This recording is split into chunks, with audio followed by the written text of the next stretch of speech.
Muy buenos días, muchas gracias por la invitación. Para mí es un honor estar con ustedes esta mañana y poder presentar los resultados de nuestra última investigación. Como usted bien señaló, nosotros tenemos 30 años de experiencia, más de 30 años de experiencia, y desde hace 6 años mensualmente hemos presentado un informe, el cual nosotros distribuimos gratuitamente. No vendemos suscripciones, no tenemos auspiciantes. Este es el trabajo objetivo, serio, que ha permitido en este tiempo presentar la realidad de lo que está viviendo el Ecuador. Hoy, asimismo, hemos hecho una investigación para entender lo que está pasando o cómo arranca la segunda vuelta de este proceso electoral que estamos viviendo en el Ecuador. Amigo Romero, lo estamos viendo a través de Sucre Televisión Online en todas las redes sociales y a través de Sucre AM, FM y Sistema 2 también AM. Sucre AM 700 kilociclos, FM 95.3. En el mundo lo están viendo y lo están escuchando. Estamos a 26 días ya de la segunda vuelta, sin tomar en cuenta el 15, ¿no? Estamos a 26 días. ¿Cómo ve la situación? El último reporte que vimos, hay una diferencia casi entre 8 o 10 puntos entre Luisa González y Daniel Noboa. ¿Usted cree que ese número, ese puntaje, se puede remontar en 26 días que faltan para la segunda vuelta? ¿Se puede remontar tal vez con el debate que se va a dar? ¿Se puede remontar tal vez con alguna situación extraordinaria que puede ocurrir entre este tiempo? Y también nos podría informar cada punto cuántos miles de votos válidos significan. Encantado. Mire, muchas gracias por su pregunta, porque va a permitirme, primero, presentar la nota metodológica de la investigación que nosotros realizamos. Nosotros hicimos un estudio nacional en las provincias de Pichincha, Guayas, Manabí, Azuay, Sierra Norte, Sierra Sur, Costa Norte, Costa Sur. Hicimos 3.040 encuestas. El tipo de muestreo que nosotros utilizamos es el más puro que hay en investigación, es el aleatorio simple, y lo estratificamos de acuerdo al padrón electoral aprobado por el CNE. La investigación la realizamos del 2 al 6 de septiembre y los resultados tienen una representatividad estadística del 95% y un margen de error del más menos 3%. Todas nuestras investigaciones de opinión pública son hechas cara a cara en hogares, no online, no telefónico. Eso garantiza que los resultados que nosotros presentamos representen al total de la población. Con este antecedente, y en el Ecuador lo único cierto es que no hay nada cierto. El resultado que nosotros hemos presentado responde a la investigación de la fecha en la cual nosotros hemos hecho la investigación. Hay que tener claro que una encuesta no predice el futuro. Una encuesta se hace para entender lo que está pasando y en base a eso desarrollar estrategias que de una u otra manera logren cambiar las tendencias que se están manteniendo. Con esta aclaración y puntualización, yo quisiera decirle qué hemos encontrado adicional con nuestra investigación.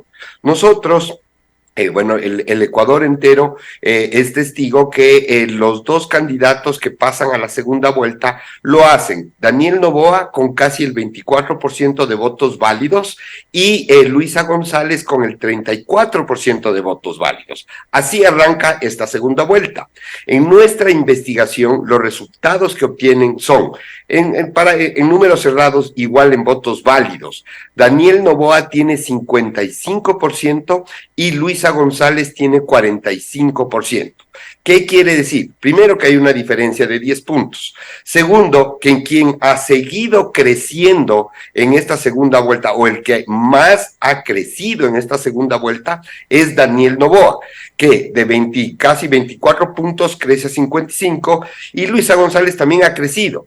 De 34 crece a 45. Sin embargo, el porcentaje estadístico de crecimiento es mayoritariamente en este momento hacia Daniel Noboa. Es decir, quienes no votaron por ellos en la primera vuelta se han decantado principalmente por la candidatura de Daniel Noboa. Ahora, cada punto en votos es más o menos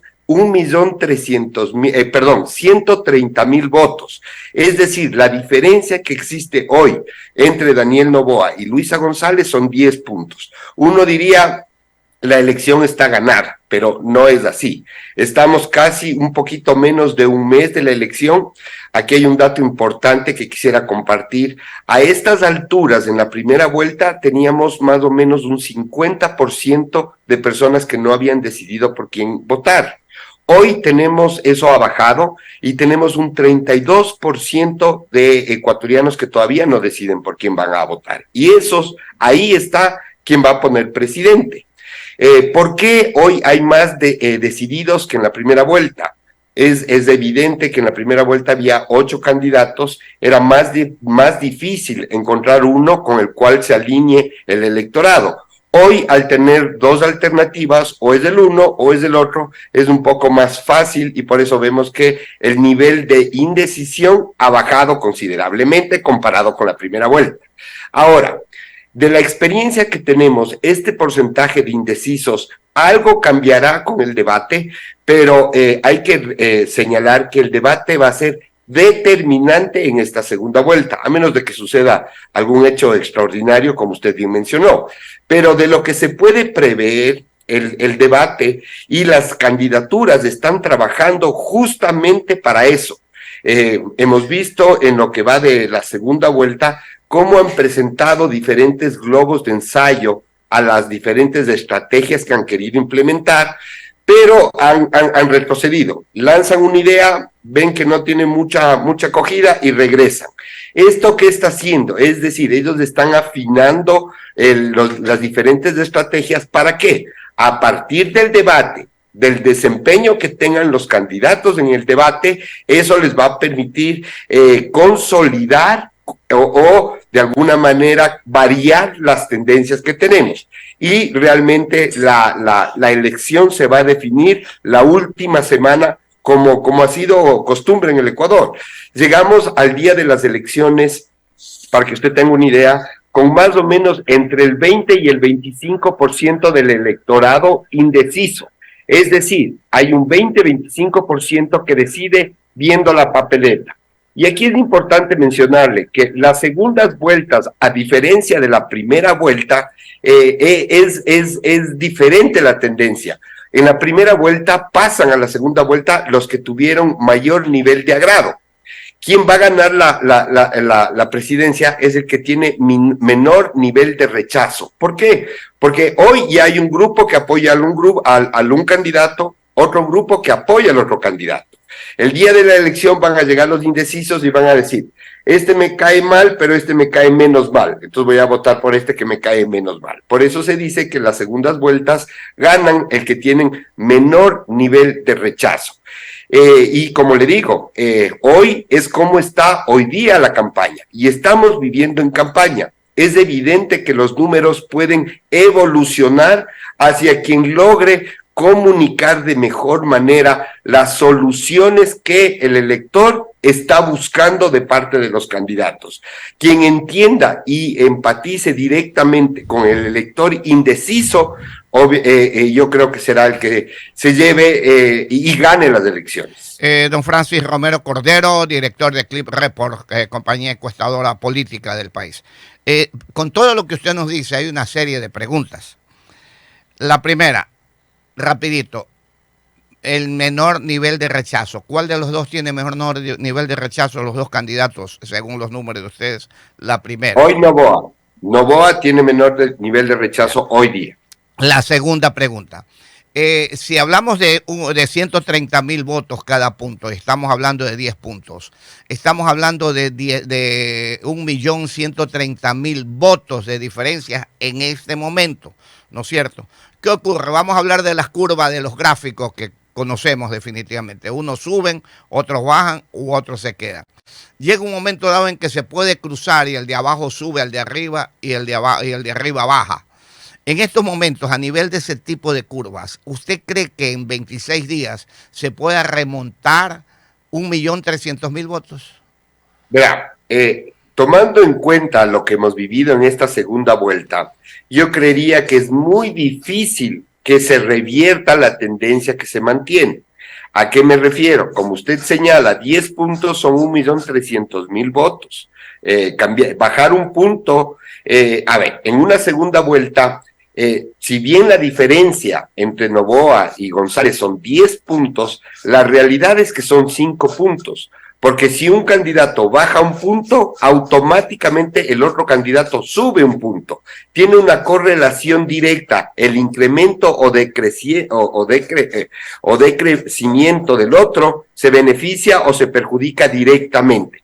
Pero, siendo objetivos, no ha pasado nada para que se revierta esta intención de voto.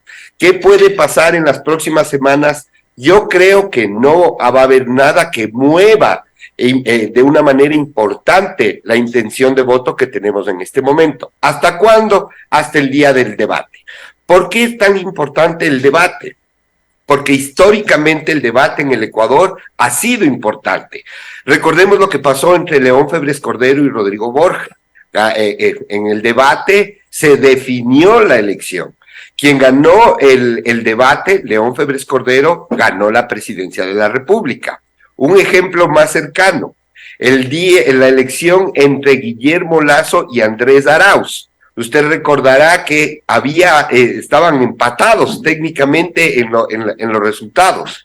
¿Quién ganó el debate? Ganó la elección, Guillermo Lasso. Otro ejemplo es la primera vuelta.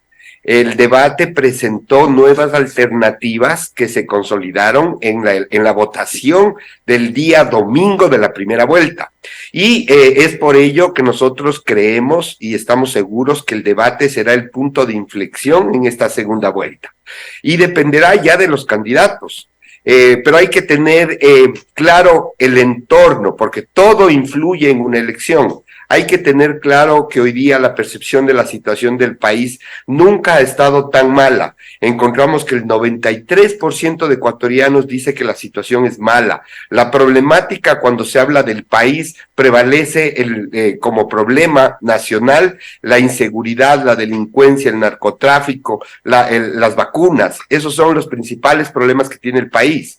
Cuando hablamos del problema personal, ahí sobresalen los problemas económicos, es decir, el desempleo, la crisis económica, la dificultad que tiene el ecuatoriano para conseguir recursos y cumplir con sus obligaciones. Este es el entorno general, pero después vienen las aspiraciones que tienen los diferentes grupos. Como usted comprenderá, quienes ya tomaron una decisión de apoyar a uno u otro candidato, difícilmente se dará la vuelta esa intención de voto. ¿Dónde está la clave de esta segunda vuelta? Es en los indecisos. ¿Quiénes principalmente son los indecisos? Son los jóvenes. Ahí, primero, que es el porcentaje más alto que vota cuando uno hace una segmentación por edad. Los jóvenes son más del 50% del electorado. Y es ahí donde están los que no saben por quién votar. Entonces hay que entenderles a ellos. Ellos hoy día rechazan la política tradicional. ¿A qué me refiero? Esta política de confrontación, esta política de insultos, esta política que lo único que ha dejado es la crítica situación en la que vive el Ecuador el día de hoy. En un Ecuador en el cual estos jóvenes no tienen oportunidades. Estos jóvenes ven al Ecuador como un país en el cual es extremadamente difícil poder mejorar su calidad de vida. Entonces, entendiendo esto, los candidatos tienen que ver cómo llegan al debate.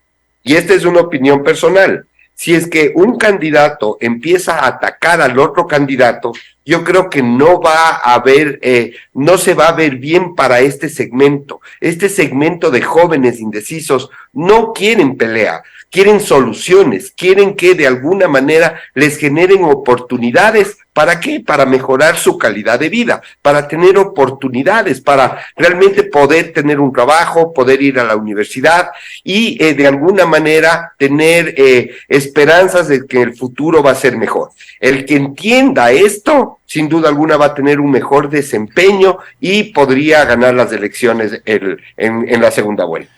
Con el señor Francis Romero Cordero, director de la encuestadora CLIP, autorizada por el Consejo Nacional Electoral. Clarito, mi querido señor Romero, claro realmente lo que usted está explicando. Y es una gran verdad, a uno mismo le fastidia ya tanto insulto, por Dios, insultadores profesionales. ¿Para qué vamos a hablar del tema definitivamente? Peor a la juventud, que lo que quiere, como usted bien dice, es trabajo. Pero mire, usted con 30 años de experiencia en este tipo de trabajos, realmente se le presentan, como decimos nosotros, un sexto sentido. Ya comenzamos a ver más allá de la puntita de la nariz y vemos y observamos las cosas como se podrían presentar en un futuro. Nos volvemos medios brujos, si se quiere, mi querido señor Romero. Usted en su línea, uno en la línea periodística, etcétera, etcétera. Que casi va por el mismo sendero. Si en estos momentos llegase a perder, que aparentemente hasta aquí podría ser, el correísmo, ¿en qué condiciones para usted queda el correísmo en el futuro? Si hoy es el logro político del Ecuador, ay, el correísmo dice esto, ay, que los correístas esto, bueno, es por Dios santo el temor de todo el mundo, que si vienen los correístas, bueno, ¿para qué le cuento todo lo que hay? ¿En qué condiciones va a quedar si pierdo hoy por hoy? Con un antecedente, ¿en qué condiciones queda a nivel de electorado o a nivel de votos, teniendo una fuerza política todavía en la asamblea con cerca de 50 o algo más de asambleístas? Mire, es evidente que el correísmo es una fuerza política muy importante en el Ecuador. El que no quiera ver eso no está viendo al Ecuador en su conjunto. ¿Cómo quedan si ganan o pierden esta segunda vuelta? Yo creo que ellos tienen consolidado una votación importante que les va a permitir incluso en el 2025 tener una participación importante electoral. Esto quiere decir que si es que no ganan la segunda vuelta, no es que van a desaparecer, no es que es el fin del correísmo. Ellos tendrán su revancha en el 2025, que es muy rápido. ¿De qué dependerá la evolución que tenga esa tendencia? Sin duda alguna será del trabajo que realicen desde la asamblea. Ver si es que se alinean con, si imaginándonos que gane Noboa, si es que van a ser la piedra en el zapato o realmente se van a poner a favor de las intenciones o de las leyes que presente Noboa para reactivar económicamente al país. Entendiendo que gane Noboa, la gobernabilidad se dará de acuerdo a la capacidad que tenga Noboa para llegar y alinear a todas las fuerzas políticas para enfrentar ¿qué? Los diferentes problemas que tiene el país. Yo creo, como le digo, la mayoría de ecuatorianos ya no quieren saber entre correístas y anticorreístas. Hoy la crisis, las diferentes crisis que vive el país son mucho más graves que la defensa de una tendencia política. Hoy el combate a la delincuencia, hoy el combate al desempleo deberían ser la prioridad de todas las líneas políticas. Yo creo que nadie puede estar contento sabiendo que hay gente que se va a acostar sin nada en el estómago. Hay gente que le roban, hay gente que le matan, hay gente que le vacunan. Yo creo que los políticos están para servir y su principal obligación es servir a quienes votaron por ellos. Entonces yo creo que el correísmo no es que se termina, no es que obviamente perder una elección sí afecta, pero ellos tienen consolidado un grupo importante de electores que se mantendrá vigente hasta el 2025. Y el 2025 sí, ahí hablaremos de otro escenario y hablaremos de qué posibilidades tiene de mantenerse o que le pase lo que le ha pasado a muchas tendencias políticas, que tienen sus picos altos y con el tiempo van desapareciendo. Y lo podemos nombrar a todos, desde que antes de la democracia, antes de que retorne a la democracia, dictadura, democracia, y le podemos nombrar a todos. Ahora, exactamente. Mire, sí, señor Romero, 7 minutos para las 8, es importantísimo conversar con usted sobre este tema. Asimismo, sobre su percepción política de futuro. Estamos hablando de brujos. 13 o 18 meses me parece que le tocaría gobernar al ganador. Supongamos que Noboa sea el ganador, que hasta aquí están dando los números. ¿usted cree que va a poder solucionar todos los problemas que estamos viviendo en el país? El país prácticamente está en obsoletas y más que todo el problema de seguridad, que simplemente es muerte y muerte y muerte a Sansón y los que no son. Aparte del económico, yo no sé hasta dónde verdaderamente estamos en las últimas ruedas del coche, porque la verdad es que no hay plata, no hay circulante, pero la verdad es que si viene un artista paga usted $500 por una primera fila. Entonces, realmente, ¿dónde está el billete? Está, no hay, no hay. ¿Qué pasará con el presidente que gane en 18 meses que le toca gobernar? Con posibilidad que quiera ser reelegido. Mire, para nosotros es evidente que siempre van a haber diferentes lecturas. Hay las lecturas negativas, las que señalan que este país por poco no sirve para nada. Pero le voy a dar unos datos que son reales de cómo arrancó el Ecuador en este año, en el 2023. Fíjese que todos los datos que le voy a dar son, yo creo, los datos determinantes para que este país salga de la crítica situación en la que está. Mire, es un país dolarizado. ¿Qué es estar dolarizado? Quiere decir que es atractivo para inversiones, tanto nacionales como internacionales. Tenemos una balanza comercial positiva, es decir, entran más dólares de los que salen. Tenemos récord, hemos roto récord los últimos años en exportaciones, no de un producto tradicional como el petróleo, sino de otros productos como el camarón, el cacao, el café, el pescado, las rosas, la minería. Tenemos récord en recaudación tributaria. Tuvimos el precio, tuvimos un precio del petróleo mayor al que se presupuestó para los ingresos del Estado. Tenemos un récord en remesas, 4.500 millones de dólares recibimos de nuestros hermanos ecuatorianos que están afuera. Tenemos una reserva monetaria importante que garantiza la dolarización. Tenemos una inflación de apenas 3,74, menos de la mitad de la inflación que tuvo Estados Unidos del año anterior. Y tenemos dinero en efectivo, en depósitos, de 61,000 millones de dólares. Estos datos, ¿qué dice? Son datos reales que nos permiten entender que existe la posibilidad de que este país maravilloso salga de la crítica situación en la que está. Tenemos el potencial. En cualquier sector que usted diga, enfoquémonos, usted va a tener un desarrollo. ¿Cuándo? Cuando realmente se dediquen a consolidar y fortalecer cada uno de los sectores. Muchos dicen la agricultura. Es verdad, la agricultura en el Ecuador tiene un enorme futuro. Nosotros somos uno de los pocos países donde podemos sembrar 2 o hasta 3 veces diferentes productos. Adicionalmente, usted dice el sector del turismo. El sector del turismo debe ser uno de los sectores que más dinero genera, por ejemplo, en Europa, en París, en Estados Unidos, en Nueva York. En Ecuador, nosotros todavía no le hemos entendido cuál es la clave para aprovechar. Tenemos un futuro enorme, pero eso pasa en todos los sectores. Usted dice cualquier sector y nosotros tenemos un potencial enorme. Es tan maravilloso nuestro país que si usted vive en la costa, lanza una red en el mar, saca peces. En la sierra, usted lanza unas semillas y produce algo. De hambre no nos morimos. El problema real es la crisis política. El problema que tiene el Ecuador son los políticos. Y la crisis política va relacionada con la corrupción. La corrupción es el cáncer que ha impedido el desarrollo normal que debería tener un país tan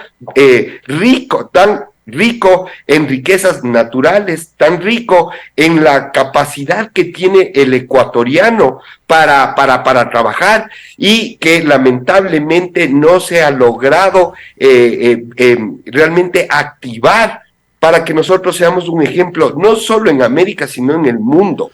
Con estos números, amigo Romero, señor Romero, con estos números, ¿quiere decir que el administrador del país es malo? ¿O los administradores que ha tenido el país son malos? ¿O los políticos del entorno al administrador?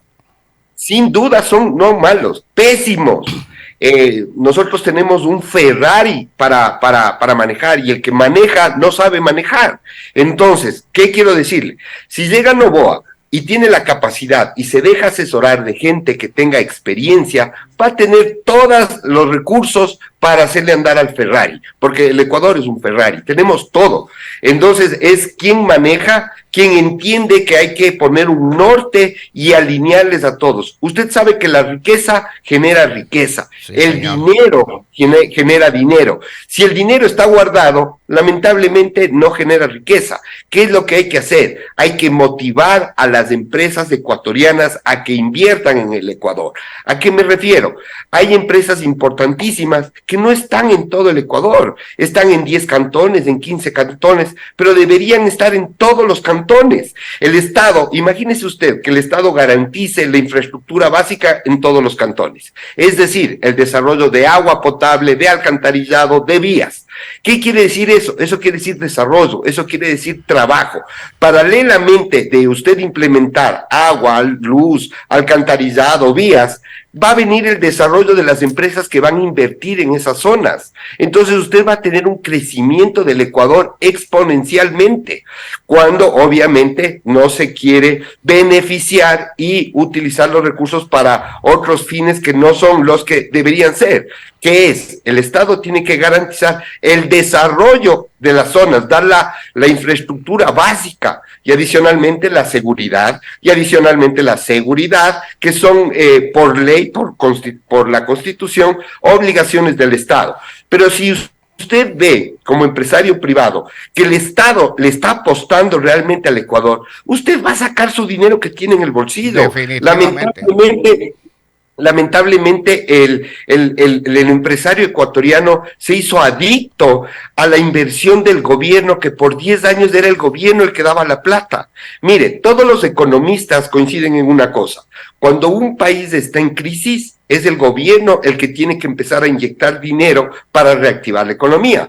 Pero una vez que está reactivándose la economía, es el empresario privado el que tiene que sacar el dinero y es el que tiene que apostar al desarrollo. Aquí el empresario privado debe ser uno de los pocos países en el mundo donde el que va a invertir, el empresario, es visto como un potencial delincuente. Así es. Esa es la realidad. Lo venimos diciendo aquí.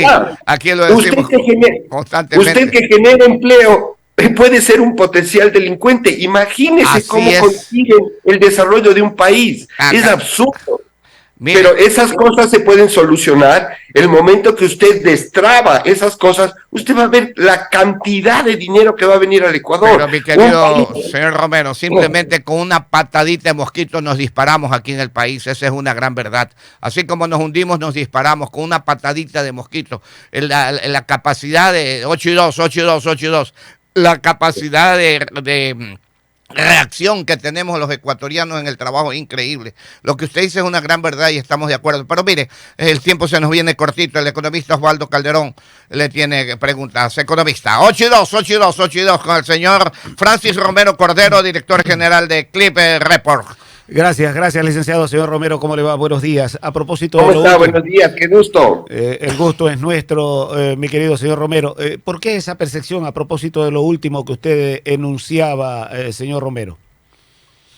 Mire, lamentablemente el Ecuador siempre está cayendo y caemos parados, pero yo creo que ya no es momento de seguir cayendo.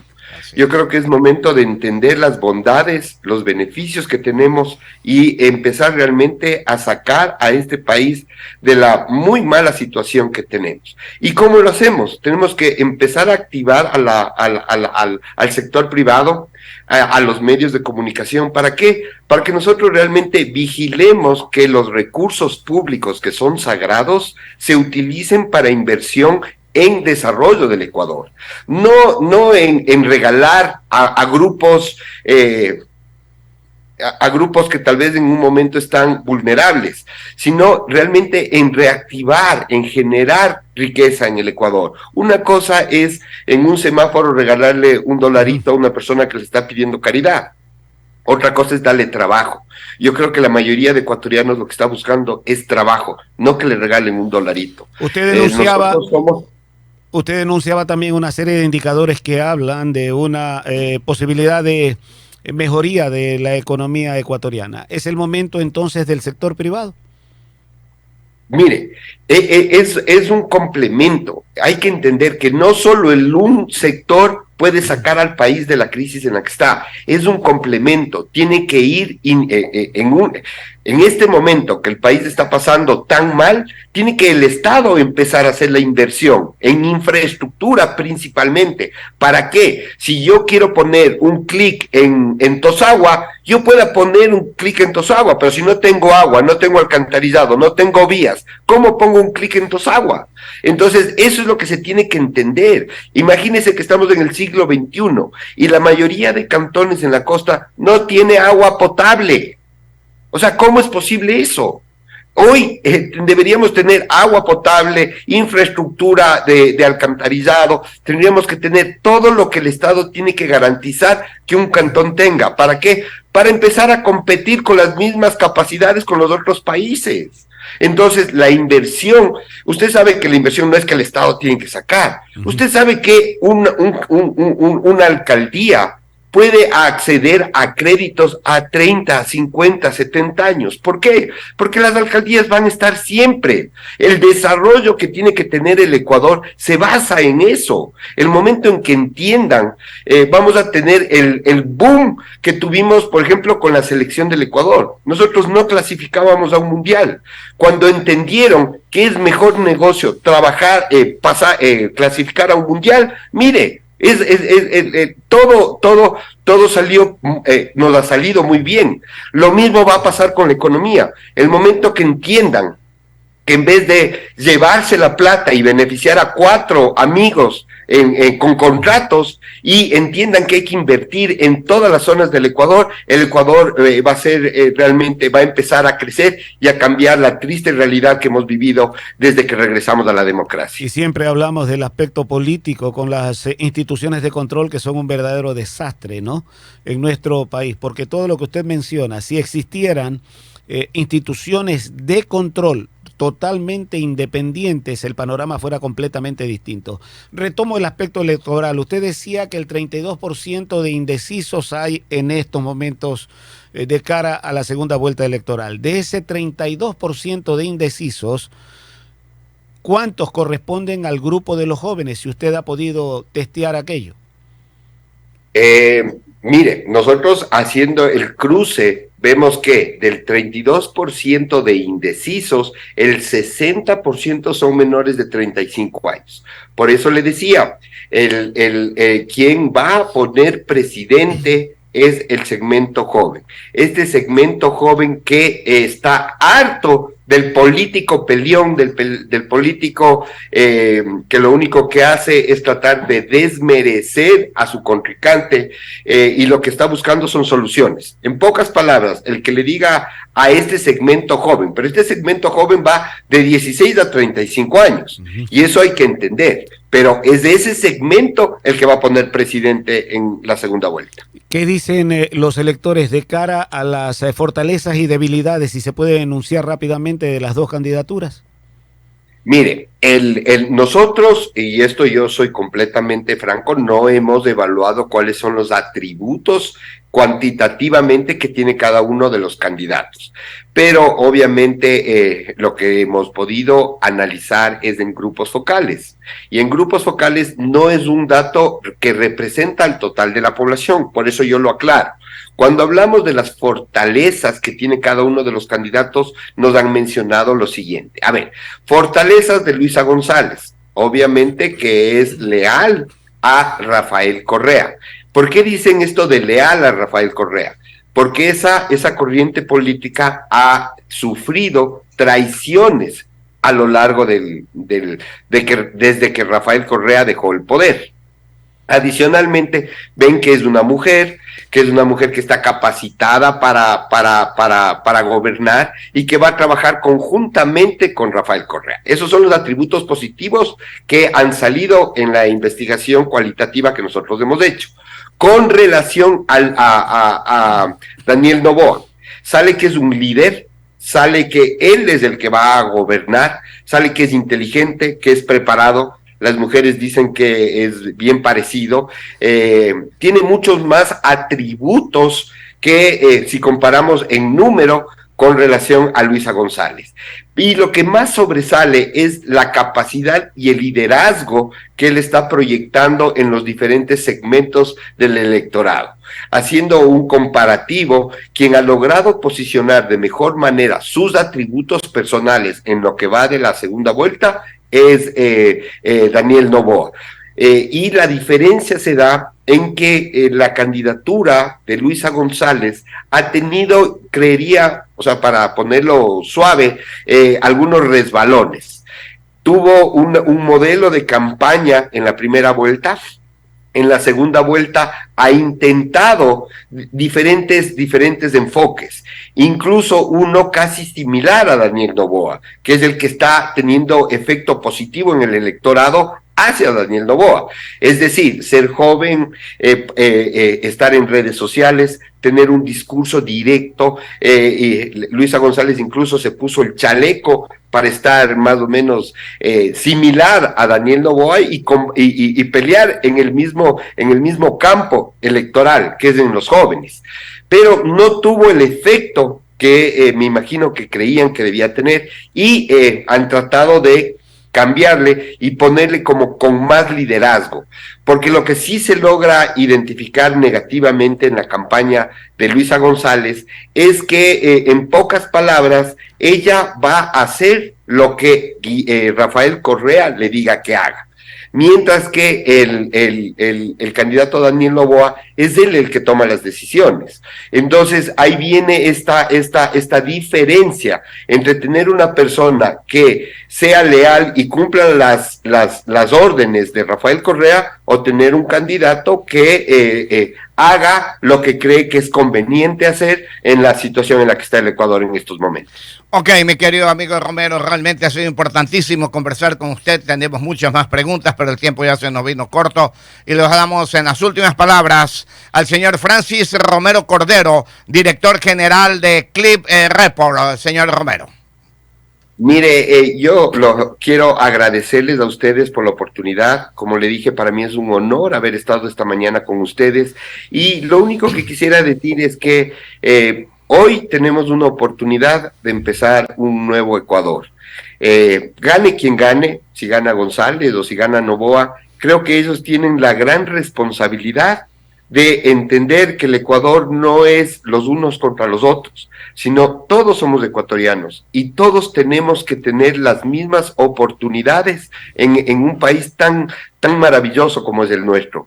Yo creo que debemos superar esa etapa tan dañada, tan dañina que vivimos en el Ecuador, de los ataques. La política no tiene que ser personal, la política, como le mencioné, tiene que ser de servicio a los ecuatorianos. Ojalá empecemos a madurar y a entender que el Ecuador lo sacamos adelante todos, no divididos, sino unidos. Muchas gracias por la oportunidad y que tengan un lindo día. Muchas gracias a usted, al señor Francis Romero Cordero, director de Clip Report, empresa encuestadora política en el Ecuador. Muchas gracias.